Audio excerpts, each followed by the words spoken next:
তো সবাই কিন্তু আসলে বিশুদ্ধ গোলাপ জল না, এখানে সবার ভিতরেই ভেজাল আছে। টি-20 এমন ভাবেই খেলতে হবে, বলে বলে ছক্কা মেরেই তাকে আসলে, কারণ তিনি যেটা বলেছেন তিনি তো নির্বাচন করতে চান, সো সবার আস্থা অর্জন করতে গেলে তো তাকে সেইভাবেই পারফরমেন্স করতে হবে। আপনার সাথে লাস্ট শোতেই আমার কথা হচ্ছিল যে এরকম একটা অ্যাডহক কমিটির কথা শোনা যাচ্ছিল যে বুলবুলের বোর্ডটা আসলে ভেঙে যাচ্ছে, আলটিমেটলি তিনি শেষ রক্ষা করতে পারবেন না, সেখান থেকেই হলো।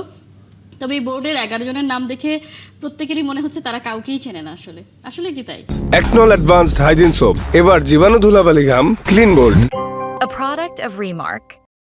না, ব্যাপারটা তো তেমনই, মানে আপনি দেখেন যে নামগুলো আসছে অনেকে চিনেন না, মানে এদেরকে আমরা কেন আপনি ফাহিম সিনহা, আতহার আলী নান্নু, না এই নামগুলো আছে, কিছু নাম আছে যেগুলো বলা হচ্ছে যে এমপি পুত্র কিংবা এমপির একজন স্ত্রী রয়েছেন, তাদেরকে অনেকে চিনে না, এবং মিডিয়াও কিন্তু অনেক সময় আমরা কিন্তু তাদের খোঁজ নিয়েছি যে এদের পরিচয় কিংবা এদের ব্যাকগ্রাউন্ড। তবে একটা জিনিস কি, আপনি কালকে দেখলাম আমরা সংসদে একজন আমাদের এক বললেন যে কি বাপের দোয়া ক্রিকেট, আগে তো মায়ের দোয়া বলা হতো, টিপ্পনি কেটে এখন বাবার দোয়া হয়ে গেছে। হ্যাঁ, তো যেটা হয়েছে সংসদের রিলের বাজার কিন্তু এখন রমরমা, মানে এখানে কিন্তু রিলস গুলো খুব ভাইরাল হচ্ছে, তো ওইখানে একটা মজার এরকম আমি একটা দেখলাম আর কি, এমন একটা মন্তব্য। তো যেটা হয়েছে এরকম কিন্তু এরা নতুন, এটা এই জন্য আমাদের চমক মনে হচ্ছে যে নতুন এরকম একসঙ্গে এতগুলো এমপি পুত্র, এই জন্য আসলে আমাদের সবার অনেকের কাছেই কিন্তু আসলে একটু খটকা লেগেছে এবং ঝাটকাও লেগেছে। তো তারপরে আপনি যদি খেয়াল করেন আগের বোর্ডে আপনি যে রিপোর্টটা করলেন, আমরা দেখলাম যে আগের বোর্ডেও কিন্তু এরকম চমক আমরা পেয়েছিলাম, মানে এটা ব্যাপারটা এমন না যে এটাই প্রথম। আবেগের বোর্ডেও কিন্তু আমরা দেখেছি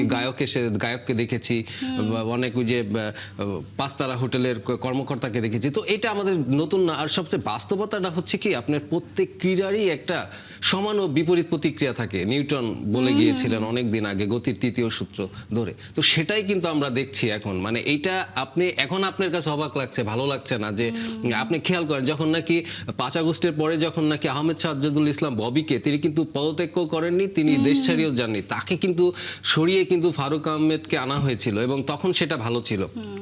তো ফারুক আহমেদের কাছে তখন কখন খারাপ লাগলো, যখন নাকি তাকে সরিয়ে আবার বুলবুল ভাইকে আনা হলো, আমিনুল ইসলাম বুলবুলকে আনা হলো, তখন তিনি বললেন না এটা কি করে হয়।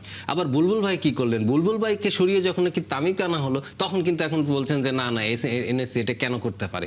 তো সবাই কিন্তু আসলে বিশুদ্ধ গোলাপ জল না, এখানে সবার ভিতরেই ভেজাল আছে। এবং আপনি যদি খেয়াল করেন, মানে এই যেটা নাকি আমরা ঢিলটা মারছি, সে ঢিলটা কিন্তু আমার গেও আসতে পারে, সেটা আমরা কখনোই ভাবি না। তো সেটাই হচ্ছে, আমরা অবাক হই না খুব একটা, হয়তো অনেকেই হয়। তো নতুন যে 4 জনের কথা বলা হচ্ছে যে এমপি পুত্র 3 জন, তাদের কিন্তু আমরা খোঁজ নিলাম যে তাদের কিন্তু ক্রিকেট সংশ্লিষ্টতা আছে, তারা কিন্তু ক্লাবের কাউন্সিলর, এবং আপনার যে তামিম যে প্যানেলটা করেছিল, কোরামটা করেছিল নির্বাচন করার জন্য, তাদের সঙ্গেই কিন্তু এরা ছিলেন।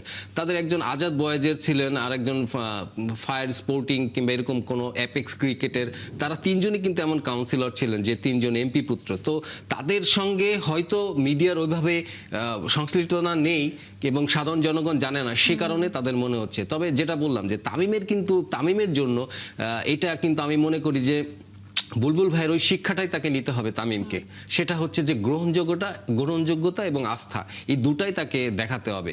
এবং বুলবুল ভাই যেটা বলেছিলেন, তিনি এসে কিন্তু বলেছিলেন আমি টি-20 ইনিংস খেলতে চাই, কিন্তু তামিম যে 11টা পেয়েছেন, আমার মনে হয় এই 11 দিয়ে তার টি-20 না টেস্টও না ওয়ানডেটা স্যুট করবে। এই মুহূর্তে তার হাতে যে সময় আছে 3 মাস, তার আসলে টি-20 খেলা ছাড়া আর কোনো ওয়ে নেই, এবং টি-20 এমন ভাবেই খেলতে হবে, বলে বলে ছক্কা মেরেই তাকে আসলে, কারণ তিনি যেটা বলেছেন তিনি তো নির্বাচন করতে চান, সো সবার আস্থা অর্জন করতে গেলে তো তাকে সেইভাবেই পারফরমেন্স করতে হবে।